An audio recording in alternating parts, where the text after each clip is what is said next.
Welcome, everyone, to Brandon, Nick, and Derek's annual end of the year movie podcast. We're here and we're going to break down our top 10 movies of 2016. I'm Nick. I'm in Marysville, Washington right now. On my left, we've got Brandon Bowlby. Hey, guys. Where are you at, Brandon? Oh, I'm in New York City right now. Yeah, see, we're not really next to each other, but we're going to pretend that we are. Derek's on Brandon's left. Hi. I'm in Los Angeles, California right now. Cool. I don't know about you guys, but 2016 was probably my best year of watching movies. I saw... Same. Nice. I saw 126 movies this year. Wow. Jeez. Yeah. You got me beat, Nick. I'm pretty upset about that. But yeah, I'm at 120 movies. Well, So that's still... That's still freaking amazing. We were talking about before we came on air about how I may have seen more movies than you, but you've seen more better movies than me. Yeah, the 120 movies I saw were better than your 126 movies you saw. So, who's the winner? So, I don't know how we would figure that out, but, maybe if we took, all the Rotten Tomato scores of all of our movies and, broke it down into an average, your average would be better than mine or something. I'd put money on it. I think so. Derek, how many movies did you see this year? I saw 54. Pretty proud of that number. Hey, 54 is still really good. Yeah, I mean, it's still by far, well, maybe not by far, but it's still my biggest year of new movies, at least. What were you at last year? 26. Ooh. Or something like that. So you more than double? I know almost half of the new movies I saw were on my top 10 list last year. It's crazy, how many movies come out. It's just 54 is still a lot of movies. I feel like that's still more than probably most people saw. But yeah, 2016 was a really good year for movies. So. Yeah. It seemed like every week there was just something else that was worthwhile. Didn't we have an exceptionally bad summer season, though, as well? Yes. On top of it? Yeah, it was kind of a weird, not very balanced year at all, but... Yeah, a lot of flops coming out. Yeah, there were a lot of big, blockbuster flops, but I don't know, everyone said the summer was bad, but I saw a bunch of really good indie movies this summer, so I don't know, I felt like I had a really good summer at the movies. Yeah, I think it was just the tent poles, looking at the slate of big budget movies that came out that I think people were kind of hoping were going to be good or do good money, and they just weren't. There's a long slew of them for a long time. But I think indies all throughout the year were just solid. Cool. So should we dig into this and do our top 10? Absolutely. Yeah. Cool. So one thing that we're doing different this year is that we're going to take a cue from the top 10 movie podcast with John Roca and Matt Nost, and we're going to do the punt feature.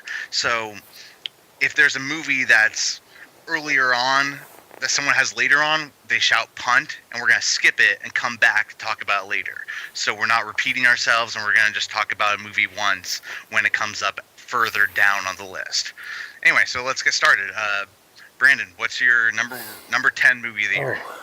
All right. So now my number 10 is a film called Arrival. Punt? Yeah, punt. Punt for sure, man. Double punt. All right. Damn it, I was all wound up and ready to go. Yeah, totally. So now you have to wait to talk about it for who knows how long. Sounds good. Cool. So, Derek, what's your number 10?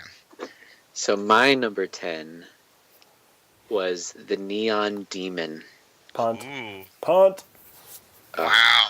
Okay. Really? Yeah, that's how does it feel? surprising. How does it that's feel? so cool. That's actually really exciting. I didn't think you guys would have this on your list at all. Oh, yeah. Okay. Awesome. My number 10 was Green Room. Punt. Punt. Wow, cool. Get out of here. Okay, so first round, all punts. So now we're going to go to number 9. So, Brandon, what was your number 9?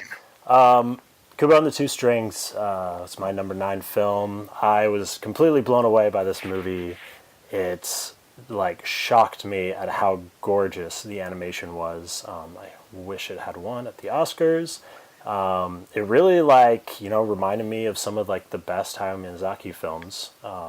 Spirited Away, Howl's Moving Castle, and this will go down as one of my favorite animated films of all time. Nice, man. Yeah, I loved Kubo and the Two Strings. It definitely was in my top 20. Mm-hmm. Just didn't crank the top 10, but it was totally teetering like on my number 10 spot for sure. Nice. Yeah, there's just so much magic in this movie, and it just like kept progressing all the way until the very end, and I could not believe how much inspiration they took from just some of the best Miyazaki films. It was really amazing to watch. And I agree with you completely. The animation was just something else. And like when he played the guitar and the paper would fly around, like the first scene, just so amazing. Yeah, like from the moment I saw him come out of like the rock cliff, and they went with that like huge epic establishing shot of the sunset.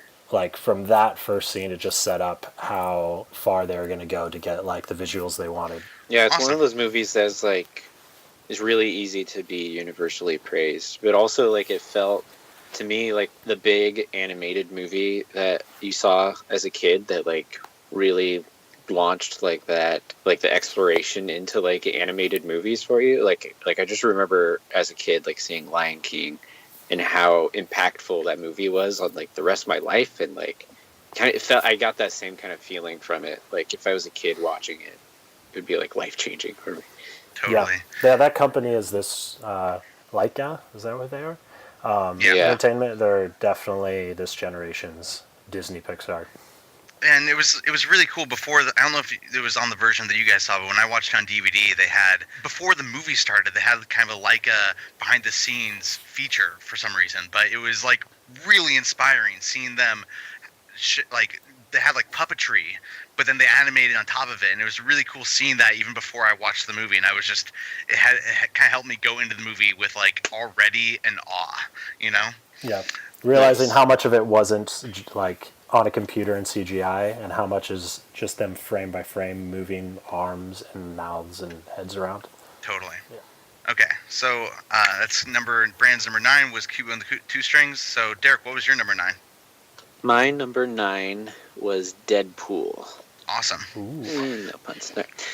Yeah, I mean this movie was just it was unconventional yet very conventional. Like it was a very like different kind of movie that shouldn't, on paper, people never really thought it would work really well. But I think they took like the conventional approach to telling an origin story and was able to just make something completely new out of it. And obviously it resonated with everybody because it was the biggest R-rated movie of all time. Just in general, people seem to really like it. Like it took itself exactly as serious as everybody had hoped, and it was clever. It had a lot of heart. It was just really wonderful, really inspiring to see all these guys that put so much time and effort into that movie for like 10 years or whatever. What you were saying about it being conventional, like from beginning to end, the overall storyline is super basic and super standard, but they're able to like inject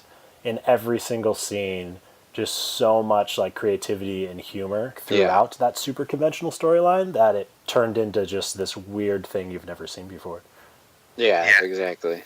Absolutely. And like, I mean, when I saw it in theaters, the whole theater was laughing. It was completely full, and everyone was laughing. And then the violence was like so good. It was like so bloody, but like awesome and wonderful. Yeah, me too. So that's my number 9 for the year. Cool. My number 9 was Hunt for the Wilderpeople. No puns? Nope. No puns. Cool. Well, Hunt for the Wilderpeople is an incredibly unique, wild ride of a movie. The main character, Ricky Baker, he's a misunderstood, troublemaking, wannabe gangster of a kid, and he moves in with a foster family near the bush, and he experiences really love for the first time. It's an incredibly heartfelt, super fun, hilarious movie, and, it's like, I don't know, Sam Neill's in it, and he's got like this rugged beard attitude, and I don't know, just this movie is like, it toes that line so well of being like ridiculous, but also like really heartfelt. So I loved it. I feel like this is good payback for my last year's What We Do in the Shadows. Oh, yeah, like we did a good swap on whatever this director's name, Taki Watiti or Taika Waititi. yeah. We definitely did a swap each year on loving one of his movies. Yeah, I didn't really love What We Do in the Shadows too much, so I was actually kind of nervous going into this one, like thinking like, oh, hopefully I like this movie, and then it was totally different, and it was I just loved it so much. I've seen it a couple times now, and it just got better the second time I saw it. Nice, awesome, cool. So Brandon, what's your number 8? Number 8 is Manchester by the Sea. Oh, that's my number 8. Yeah. Aww. Cool. We're on the same level with that one. Did Derek not see it? No, I saw it. Oh. Well, it just didn't make your list. Jeez. Wow. Tough crowd. Not impressed. Yeah, for me, Manchester by the Sea was by far the saddest film of the year. But because it was also the most realistic movie of the year, and it was just dealing with the absolute parental depression. Like Casey Affleck's character, he just cannot cope with his own memories associated with the physical environment of his home, but he has to step up and pick up responsibility, go back there and deal with the people and the environment and the setting. And it's a difficult and demanding movie, but it's incredibly realistic. It was one of the most realistic movies I feel like I've ever seen. Totally agree. Even to the point in the climax when he confronts his ex-wife on the street. The movie is shot with such realism that when that scene is unfolding, it's hard to tell how good the acting actually is, just because you've never seen people respond to emotion in that way. And then halfway through the scene, you realize that these are people who just who actually don't want to cry in front of people and who are holding it in, like you would normally do if you ran into your ex on the street. It's just such anti-acting. I don't know. It works so well. Yeah, it's every character was just bundling up all of their pain. And for me, I really like the stuff where there was a scene where he punched a window. He was just looking outside at the bay, and then he punched the window and broke the window. And for me, it's a lot of the movie is just this battle with his inner demons associated with Manchester by the Sea, the place. You don't really see that on film or really in real life too much because people bottle it up in real life, and on film it's I'm sorry, but it's kind of it could be perceived as a boring movie because of how realistic it is. I don't know, I thought the pacing was really well and the characters were just so good that I thought it was just really compelling. It had some pretty good humor spaced out through it, some genuine humor that wasn't trying to be forced on you, and I really appreciated that. There's a handful of times when I was laughing. There's humor in real life. Yeah. Cool. So Derek, what was your number 8 then? My number 8 was Swiss Army Man. Punt for sure. Boy, okay, for good, sure. Good. So yeah, my number 8 was also Manchester by the Sea, so we're gonna go right back to Brandon. What was your number 7? My number 7 is Green Room. Punt it. Punting Green Room at number 7. It's still going up. I feel like I punted Green Room for you already. Wait, what? He punted it for me. I had it number 10. Oh, okay. Yeah. Sounds good. So both of you guys punted me. So. Damn it, that was one I wanted to talk about. All right, I'll talk about it later. We'll get there. Okay. Sorry, that went over my head. I didn't understand what you guys were talking about just now. Okay, I got it. Okay. So then we're gonna go to Derek. What was your number 7? My number 7 was Sing Street. Awesome. Nice. Cool. So yeah, Sing Street for me was really special. It's definitely going to be one of those movies that hangs around me my whole life. I'll show my kids and stuff. It's a really great musical. It's kind of, I was never a big fan of Grease, but I feel like it's going to be what Grease was to my parents, to me. I definitely, they had me watch it a lot of times as a kid and stuff. And it was so much fun. And its themes mirrored things that, were really personal to me. So it just, tugged on every heartstring, throughout the whole movie. And it was such a great showcase of John Carney's, two big passions, his love for music and his love for film. These two things just colliding in this amazing expression of his artistic sensibilities and stuff. It was just a really great.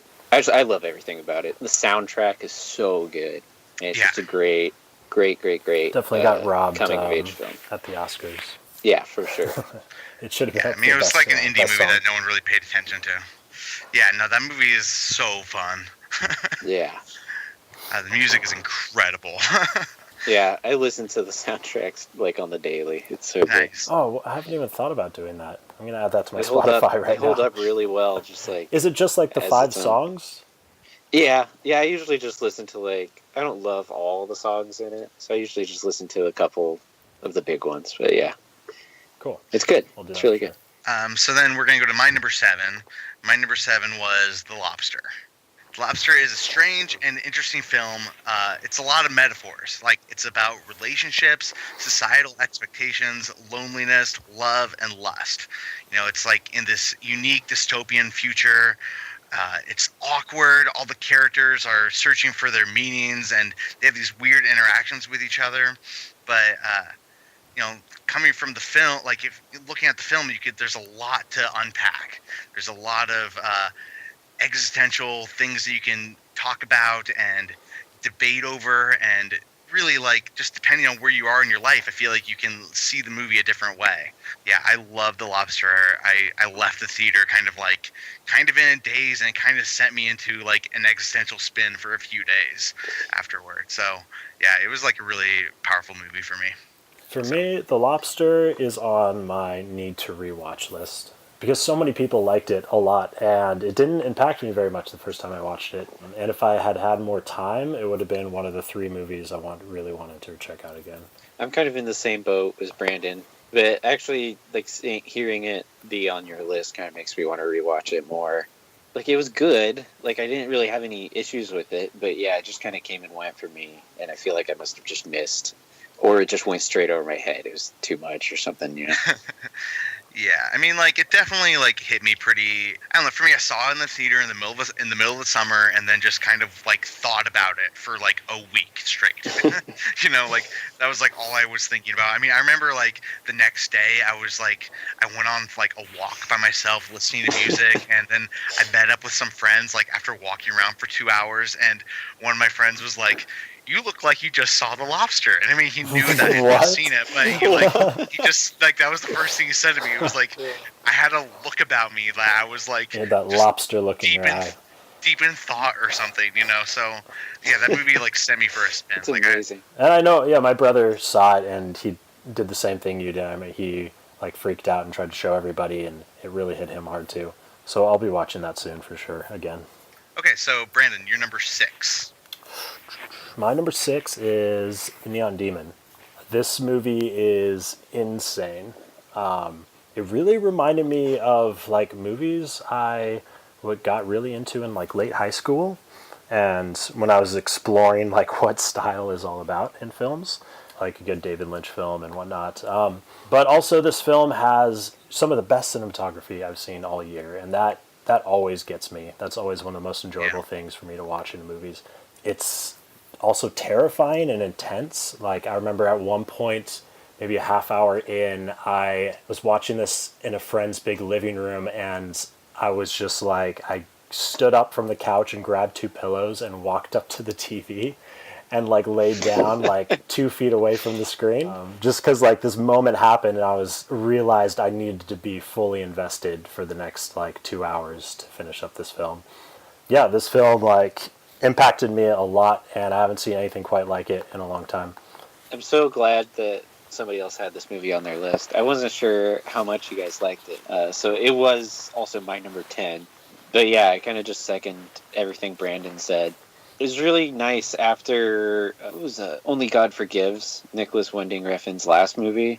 Just kind of like really bland. I did not get into it at all. It's kind of cool to see. You know, it was just kind of a misstep, but he still has like those skills that we saw in Drive and a lot of his older movies. Like, Brandon, you just talking about like you having to move closer to the screen and stuff. He has like a really, this is like a common thing I feel like in his movies, where when he's doing something really intense, and he's really good at like picking like very specific moments during the movie where like right here, I'm going to grab you and like pull you in real tight. So like, hang on. And they're few and far movie, between as well. Like, in no way for sure. is this movie a horror film, but like, I don't think there's been any other movie this year like that has had those 2 or 3 moments that has just like made my heart stop. Yeah, absolutely. It's one of the most visually like poetic films I saw all year for sure. I also want to give a shout out to Keanu Reeves in that movie for being like a really terrifying and intimidating apartment manager.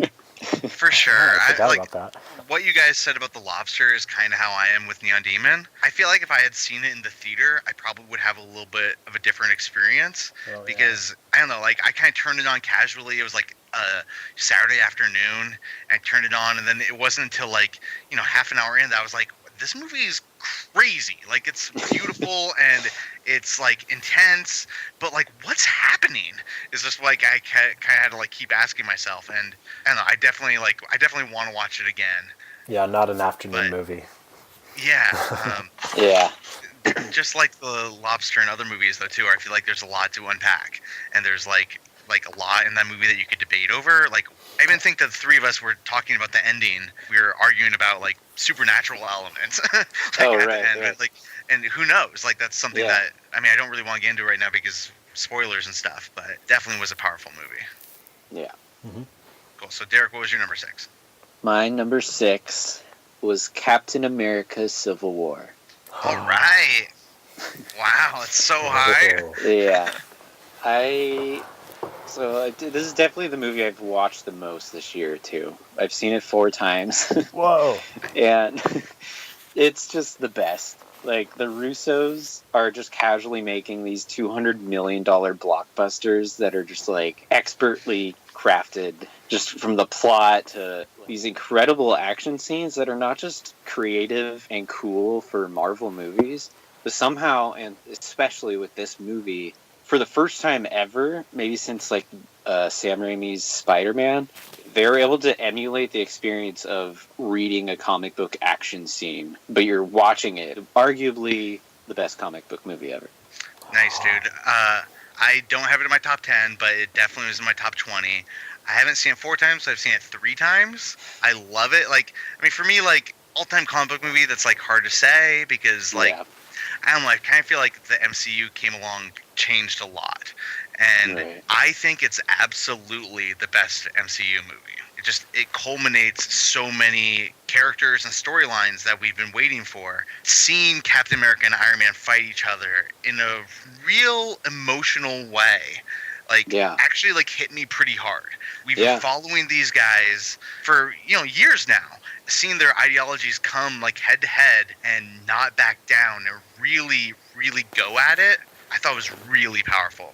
Yeah, it's weird to say, but I feel like it's cool to see like the biggest of them come out and be so character driven. Like, you can tell that's the most important thing when you're watching that movie is that they want to do justice to all these characters, not just from like a comic book fan standpoint, but from like a viewer just standpoint of like, we go to movies to watch like characters evolve and change and like go through hard times, and they really, really make sure that they're not like skipping out on that stuff. Yeah, it's really cool to see like a big franchise that's pumping out 3 movies a year is paying attention to that stuff. Yeah, and I think it totally paid off. Like I said, I thought it was emotional, and it's cool how like their big action scenes were jaw dropping. Like the airport scene was like amazing, but like the small moments where they're just hanging out, talking to each other, were also really amazing too. So, my number 6 was The Handmaiden. Have you guys seen The Handmaiden? Yeah, absolutely. I have not. That one was like teetering in my top 10, but didn't. Yeah, The Handmaiden was my first Park Chan-wook film, and it completely blew me away. Mm-hmm. I didn't see it in the theater, but I wish I had. It might have even been higher if I had seen it in the theater. But it's a beautiful, twisted, psychological thriller. And I really don't have too much to say about it because I feel like so much of everything about it is like wrapped in spoilers. Yeah. The story like plays with perspective in a way that's like totally unique, and it keeps the audience like engaged but guessing and like confused. It's a really, really interesting movie. It's like, oh, I get this movie. I know what's happening. What? And then you have no idea what's no happening. idea what's happening. Oh wait, okay, I think I get it again. All right, this is what they're doing. What? Even saying that is like almost a spoiler. Like I don't even want to like say too much about it because it's like it's so fascinating how the movie plays out. So The Handmaiden, it's a great, great movie. Recommended to anybody. It's definitely one I really, really wanted to watch and just never got around to it yet. I'll probably be watching it really soon though. So now we're at our top 5. So Brandon, what was your number 5? My number 5 is OJ Made in America. This is, for me, one of the best documentaries. What? So that's a movie to you? Yeah, of course it's a movie to me. It is a movie to the people who made it. And it's an 8-hour movie, that's fine. The Oscars think it's a movie as well. It played in theaters as a film. Yeah, I feel like this is one of the best documentaries ever made. I feel like I'd be doing my list injustice if one of the best documentaries ever made wasn't in the top 10. There's just no way of getting past it for me every time I think about it. I watched this movie in like 2 days, all 7.5 hours, because I was so immersed in this story. I knew nothing about the OJ trials before this. The amount of detail and the amount of time spent on this story, I feel like was just the only option to do it justice. And I'm so glad it was 7.5 hours long, and I wish it was longer. Yeah, man, I agree completely. It's one of the best documentaries ever made. Like, it's powerful. It tells every detail, the rise and fall, and then rise and fall again, kind of, like, of OJ, and how it ties into race in our country, and, like, how it relates to people and why it was such a big deal. Like, it was so powerful. Yeah, putting LA as, like, the center of the story, and, like, teaching about its history and past and how it came to be, like, what it was in the 90s. I agree. Like, it was one of the best documentaries ever made. I just had issues with it. To me, it didn't feel like a movie. It felt like a miniseries. I just couldn't put it on my list because I just felt like it wasn't really a movie. But, the Academy Awards said it was a movie, so, whatever,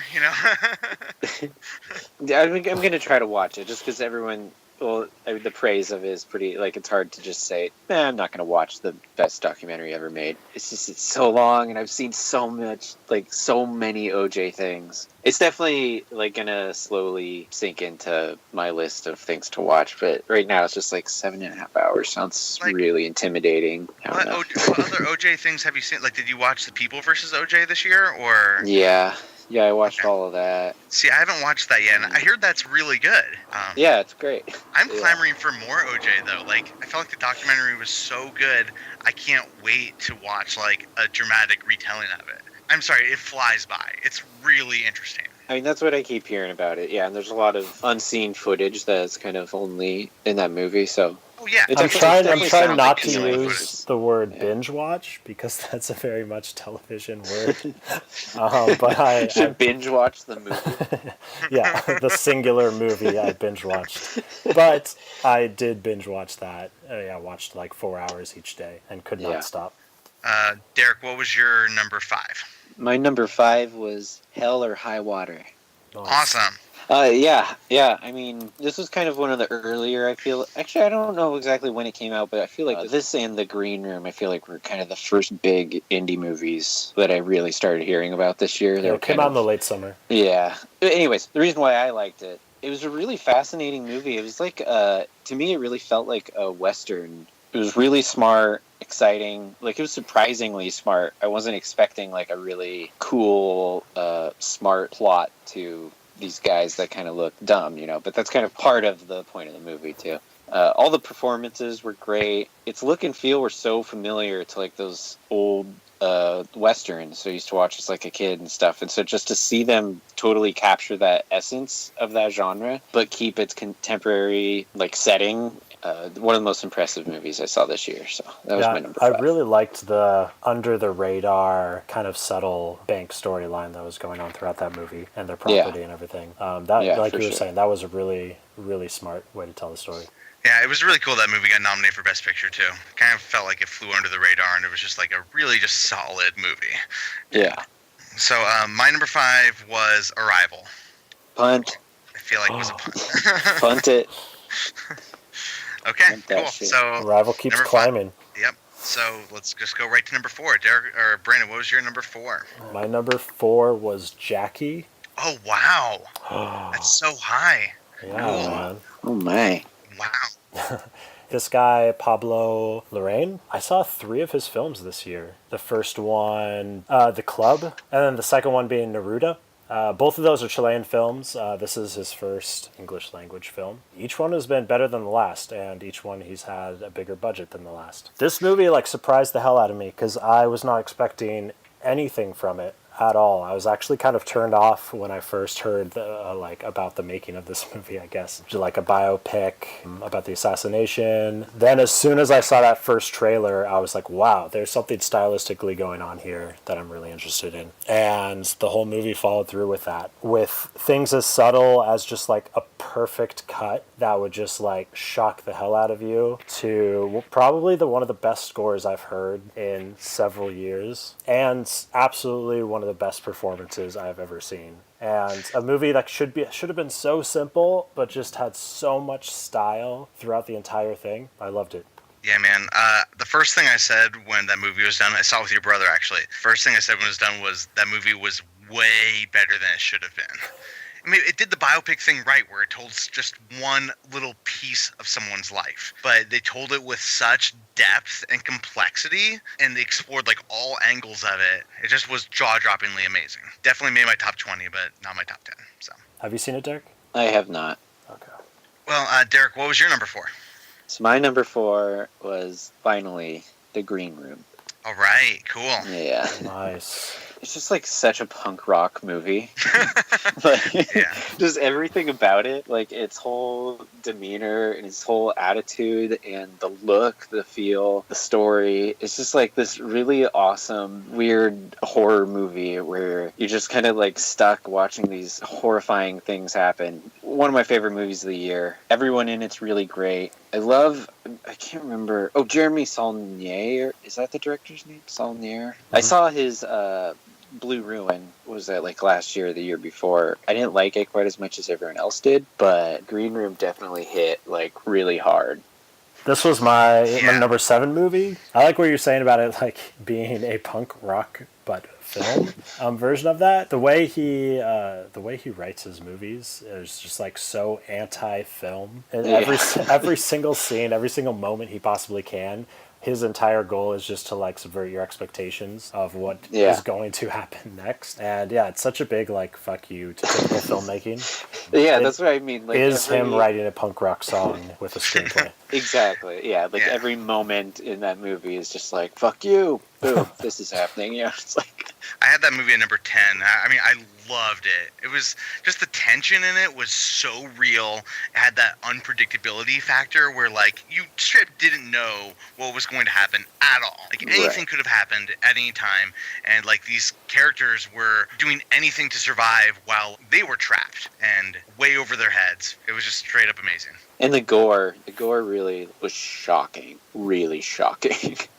Yeah. My number 4 was Swiss Army Man. Yes. So, Derek, I think you had that earlier on your list. Yes. For me, 2016 was a year for unique film. Swiss Army Man was straight up one of the most unique films ever made. Daniel Radcliffe was a farting corpse. And how could that movie be good? For the first 5 minutes of the movie, I was I don't know if I'm going to like this.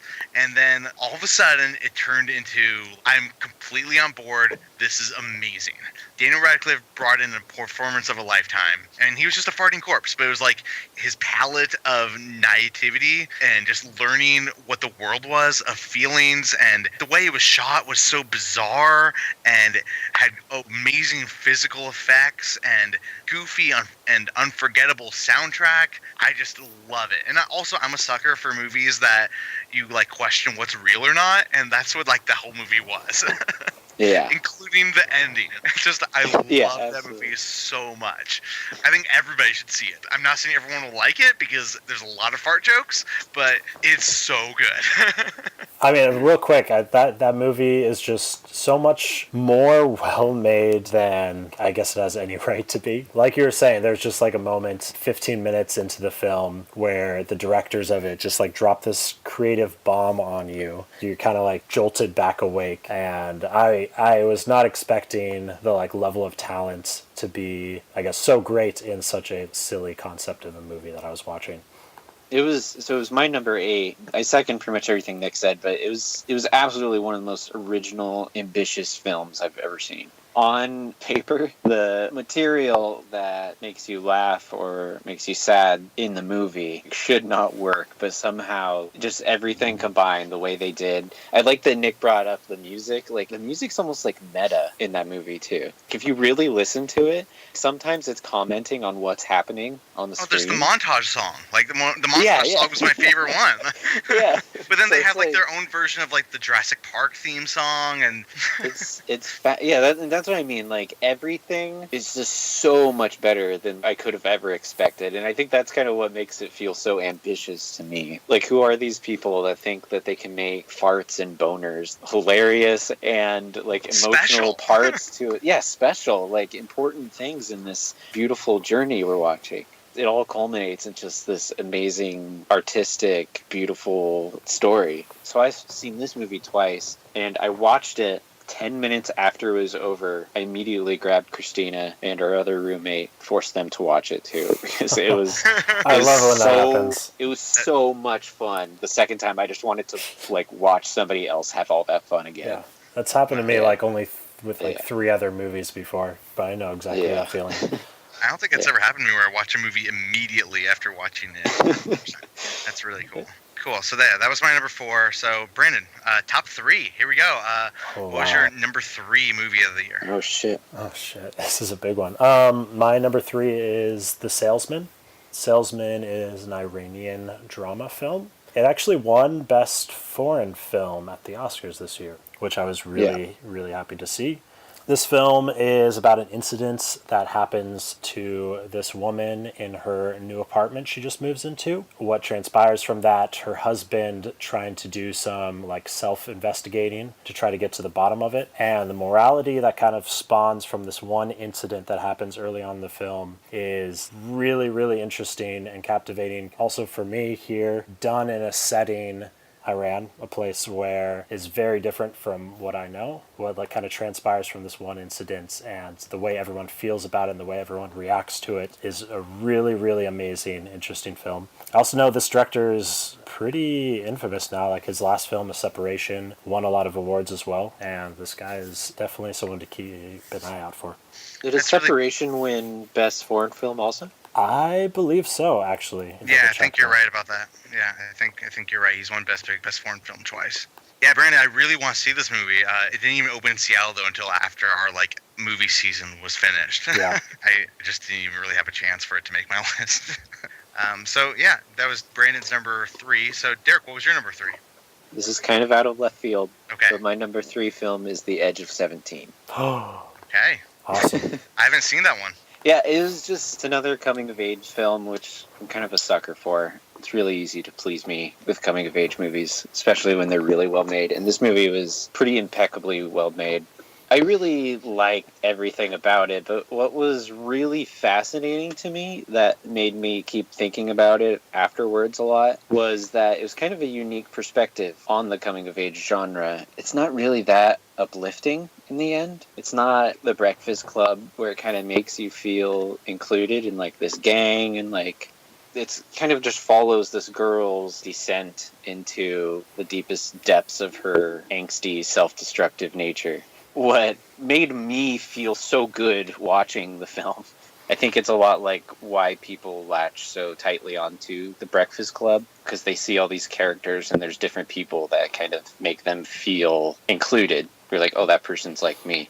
some of the dialogue and stuff, it was so specific and so funny, yet so like deep. Everything really landed really well. All the performances are really great, and I highly, highly, highly recommend anyone that likes coming-of-age films to check it out. Yeah, my favorite part about the movie is, you kind of touched on it a little bit, but is kind of as it develops and you're trying to figure out like what is wrong, what's going on here, what's the issue that's supposed to be solved. You start realizing more and more that it's just like her fault. And right. You're like, oh, it's because she's like, our main character is just a terrible human being. Like, yeah. All right. It's like a totally different perspective on having your, like, the hero of the film just actually be the one causing all their own problems. It's a different perspective for this kind of like teen coming of age films that I liked a lot. For sure. And I feel like that's the perspective of like an angsty teen. Yeah, it's a more pretty truthful perspective for sure. Yeah, and I feel like we haven't really seen that in these, like the John Hughes era of coming of age movies that kind of overlapped. Yeah. It's always the bully's fault, or it's always the bully's problem. Right. Like, yeah, I'm really excited to check out what else this. I didn't write down the director's name, but she's the writer and director of this film. I'm really excited to see what else she does. Yeah, I mean, you're selling me on it. I'll make sure I bump it up on my watch list. So yeah, that was Derek's number 3, The Edge of 17. My number 3 was Don't Think Twice. Oh, wow. Yeah, I mean, like, I know I'm a little biased about Don't Think Twice just because Mike Birbiglia, he wrote and directed it and starred in it, and he's been my favorite comedian for years. As much as I love his comedy, I feel like he's increasingly becoming a better and better storyteller. This film, it's about, improv troupe and their struggles with staying together and just making comedy. The movie is so heartfelt, and it showcases the importance of creativity of people and the struggles and what it means to be successful and what it means to like have talent and to exist in the world. I don't know. I loved this movie, and it really stuck with me. It was one of those movies where like I left talking about it. I left thinking about it. And for weeks and weeks on end, me and Shannon were just talking about this movie and quoting it and talking about the characters and moments that stuck with us. I just loved it. I felt like the characters were just believable and hilarious, and the heart and the jokes were so real. So I just loved it. Totally. That's I really loved cool. it too. This movie came out pretty early in the year, right? Like, I'm actually having troubles remembering why I liked it so much. But yeah, this will be on my like rewatch list because I remember having a blast. Yeah, I mean, I saw it in September or late August, so. Oh yeah, I saw it with Mike Birbiglia doing a Q&A right in front of me, actually. Oh wow. Yeah, it was at BAM Cinemas. Oh yeah, I sent you that tweet. Yeah. Awesome. I totally forgot about that. So you like saw it way before anyone else did. Yeah, a little bit. Yeah, it was definitely on his like preview run where he started taking it on tour. This was actually the last movie I watched. This is my really? number 54. I was expecting it to go on my list. It didn't make it on my list. Because, like you said, Mike Birbiglia is one of my favorite comics, and I'm loving everything he's doing with telling stories lately in, like, his one-man shows and stuff. And so I was kind of expecting this movie to really, like, just be one of those movies that I just fall in love with. And for whatever reason, I liked it, but it just didn't, I don't know, it just didn't click with me that well. I feel like what a lot of people love about La La Land, I loved about this movie. It kind of gave me that similar kind of like I connected with the characters, I connected with their struggles, I connected with the choices that they were making and the importance of creativity in their lives. All of that just really connected with me. Probably because it's Mike Birbiglia and it's about jokes and not singing. I preferred it. I loved it. So, yeah, that was my number 3. Brandon, what was your number 2 movie of the year? My number 2 is a little film called Moonlight. Oh, that was my number 2 also. Oh. That was my number 2 also. Yes. Oh. All right. I thought that was going to be your guys' number 1s. No. Oh, man, the pressure's on. Cool. Well, yeah. Brandon, I guess start us off. Yeah, this film I remember it being so, like, small when it came out. It's incredible how far it's came and winning Best Picture. Yeah. Really happy for it. Yeah, this film emotionally really got to me. The way the story unfolds in 3 acts is incredibly unique. The movie is beautifully, beautifully shot. Extremely well acted. It kind of hits every single point it needs to. And, again, this movie had one of the best scores of the year. Yeah. Yeah. For me, like, honestly, when I first saw it, I walked out of the theater slightly disappointed. Just because, like, it's pretty simple. It's 3 parts of this kid's story growing up, told over a period of time, and I was just like, okay, yeah, it was that's what it was. Oh, it was a good, solid movie. Maybe not the best movie ever, but it was solid. As the weeks went by, and I started seeing just like commercials for it, or just seeing pictures of it, like brought back feelings. The movie stuck with me. And I just kept thinking about it, and it was really powerful. So beautifully shot, and it may have been simple, but it told the story so perfectly. It was perfect. you Yeah. know? Moonlight is a masterpiece for sure. Regardless of how I ranked it, I actually think this is the best made movie of the year. Totally. I can totally understand that. In fact, I'm probably like the same kind of way. My number one choice is a really personal choice. Yeah, exactly. I think that Moonlight is like it should be an inspiration to all filmmakers and inspire them to be creative, because I think it's such a great example of how an artistic vision and a unique perspective can propel and enhance the message. It's so perfectly balances everything out. It's one of those movies that you should study in film class. It's just such a absolutely. Yeah, it's so perfect. Do you guys know how much this movie cost? No. Yeah. $1.5 million. No. Holy shit. Yeah. Wow. And it's like Good for them. Like $1.5 million. That is unheard of. Like how far movies have come and how cheap they can be made. This is like there's no excuse for anybody from now on to do anything less than like perfect. And that $1.5 million movie won Best Picture too. Yeah. Straight up, anyone with any sort of budget could make a movie that good. There's no excuse. Yep. I'm not saying anyone could make that movie though, because there was talent with that.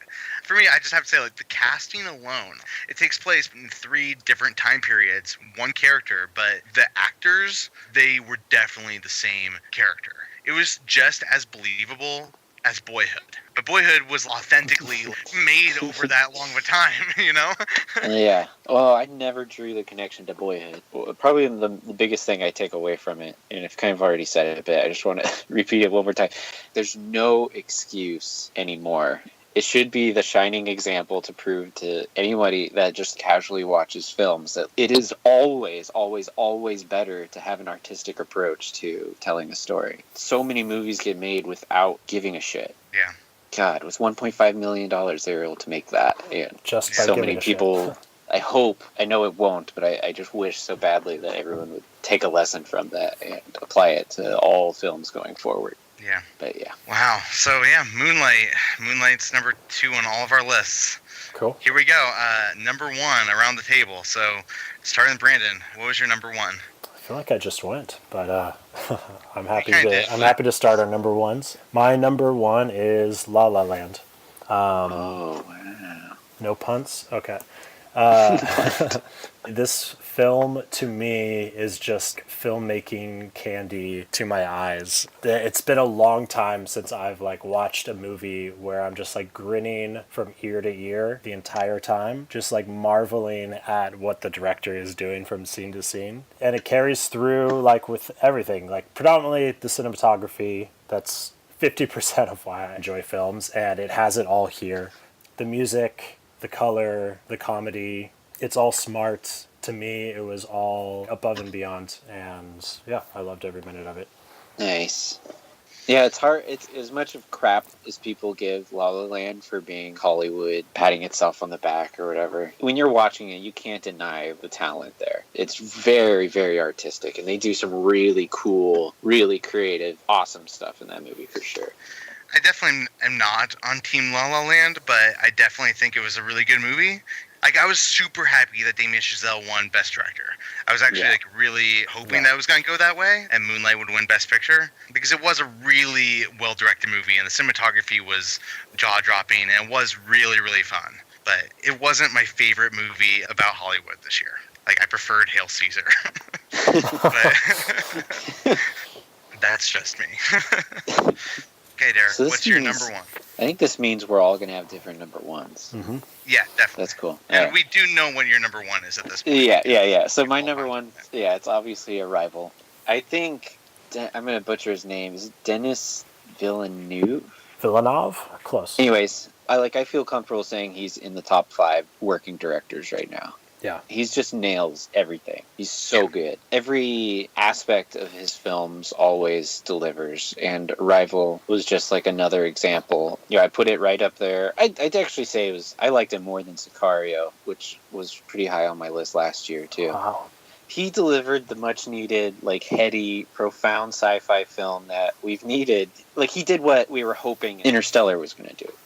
Like, Absolutely. we've been needing that really big, heady, profound movie, and we've finally got it. Like, hats off to him and the writer for being able to pull that off. I mean, as for just, like, the plot and everything goes, it's such a brilliantly written film, and it's such a great moral, and it was everything I wanted in a film. I love sci-fi movies, and to see one so expertly crafted and delivered, well shot, just like everything about it was so good. Yeah, this is like the first time in a while he hasn't had Roger Deakins working with him, and he still was able to pull off like a Roger Deakins quality film. Right. Yeah, for real. That movie was so good. It was so good. I personally really like it when a movie is smarter than me. I feel like that's like one of my biggest criticisms with Christopher Nolan. I mean, you brought up Interstellar, but like Arrival doesn't lay it all out for you. It's just a smart movie. I left the theater and we had to talk and figure out what happened because it's a smart movie. I also feel like good science fiction kind of reflects concerns over like the current state of the world and the possibilities of the future. I feel like Arrival kind of has a lot of elements of that. People could watch it, find their own worries or their own anxieties about the current world in what's happening in Arrival. Yeah, for sure. I never even thought about that, but it actually is like a really good snapshot, kind of like where we are in relation to each other. Yeah, it's a great reflection. It's also not like too heavy-handed in drawing those parallels either. Yeah, for sure. Yeah, I love that movie. You guys excited for the new Blade Runner? So excited. Yes. Yeah. In every way. I can't wait. I feel like Arrival is like him just dipping his toe to get ready for Blade Runner. Yeah. Hopefully. Cool. So yeah, Arrival was Derek's number one. Okay, so my number one was Paterson. Whoa. Nick. What? It's just because you were born in Paterson. No, it was such a special movie. You're right. I do have a little bit of bias, and that's why I said before that it was a very personal movie to me. It's Jim Jarmusch directing Adam Driver. He's a blue-collar man living in Paterson, New Jersey. His name is Paterson, and he's just driving around on the bus, watching the world go around him. It's just so good. If you guys could indulge me for a minute, I'd like to read something to you. So in the movie Paterson, he's, like I said, he's a poet, and he's obsessed with another poet named William Carlos Williams, who also has a book called Paterson. And I just want to read the first stanza to you guys from this book. Right. Okay, so Paterson lies in the valley under Passaic Falls, its spent winters forming the outline of his back. He lies on his right side, head near the thunder of the waters filling his dreams. Eternally asleep, his dreams walk about the city where he persists incognito. Butterflies settle on his stone ear. Immortal, he neither moves nor rouses, and is seldom seen, though he breathes, and the subtleties of his mechanisms, drawing their substance from the noise of the pouring river, animate 1,000 automations. Who, because they neither know their sources nor their stills of their disappointments, walk around their bodies aimlessly for the most part, locked and forgot in their desires, unroused. So I'm sorry, I just had to read that to you guys because Shannon got this book from the library and she read it, and then she read it to me and she was like, this is the main character. This is the movie. It's like Jim Jarmusch made a movie about this guy seeing the world going on around him. Everyone has a story and he has his own story. The movie just lets you be meditative, but yet it's personal and it's poignant. It expresses the importance of art and how every person needs expression. It's a soft movie, but it's lovely, and it's emotional, but it's calm, and it's one of the most poetic movies I've ever seen. I just thought it was a really, really special movie. It just had to be my number one. Did you mention the comedy as well? I didn't say anything about the comedy, but yeah, it is a pretty funny movie. Yeah. There's maybe one moment in that movie that's the hardest I laughed all year. It's the mailbox resolution. Oh yeah, yeah. The whole movie questions the mailbox, and then you finally figure out what's with the mailbox, and it's really funny. It's brilliant. Yeah. I didn't get to watch that movie. That'll probably be like one of my next movies I watch. And that's the director of Only Lovers Left Alive? Yeah, Only Lovers Left Alive. Jim Jarmusch did that. He's done like a lot of great movies. Down by Law, Before Flowers, Coffee and Cigarettes. I was going to say, it's a guy to look out for, but I guess people have been looking out for him for a long time now. Yeah, I mean, he's got a handful of movies that I haven't seen either, like Stranger Than Paradise and Dead Man with Johnny Depp. Apparently he has a documentary that came out this year, Gimme Danger. Yeah, Only Lovers Left Alive was another one of my favorite movies from, I think that came out like 2 years ago. That's probably my favorite vampire movie ever made. He's a very special filmmaker. I just feel like he makes movies that are just pure Jim Jarmusch. Yeah. Well, cool, guys. That was fun. Yeah, I feel like we should wrap it up. Those were our top 10s. Do you guys want to like just list yours out real quick? Yeah, I'll start. So my top 10. 10, Arrival. 9, Kubo and the Two Strings. 8, Manchester by the Sea. 7, Green Room. 6, Neon Demon. 5, OJ Made in America. 4, Jackie. 3, The Salesman. 2, Moonlight. And number 1, La La Land. Nice. Derek? Yeah, mine 10 was Neon Demon, number 9 was Deadpool, 8 was Swiss Army Man, 7 was Sing Street, 6 was Captain America Civil War, 5 was Hell or High Water, 4 was Green Room, 3 was The Edge of 17, 2 was Moonlight, and number 1 was Arrival. Cool. Mine were number 10, Green Room, number 9, Hunt for the Wilderpeople, number 8, Manchester by the Sea, number 7, The Lobster, number 6, The Handmaiden, number 5, Arrival, number 4, Swiss Army Man, number 3, Don't Think Twice, number 2, Moonlight, and number 1, Paterson. I mean, real quick, are there any movies that you guys just want to mention that we haven't talked about at all? I mean, I would like to just say Captain Fantastic was my number 11. I loved that one. Oh, wow. Oh, 11.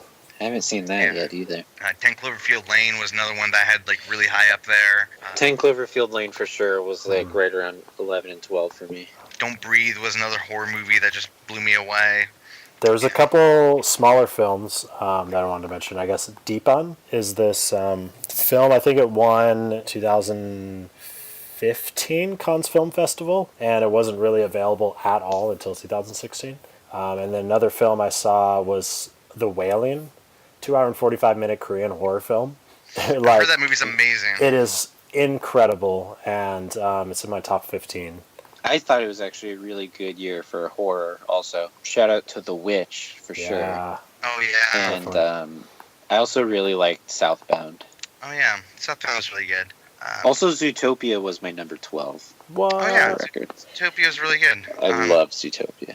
Oh, I wanted to say Tower, too. That was a documentary that came out this year, but it was like filmed in the way of waking life and Scanner Darkly. It was like really powerful and emotional. That was a great documentary. Definitely the best documentary under 7 hours that I saw this year.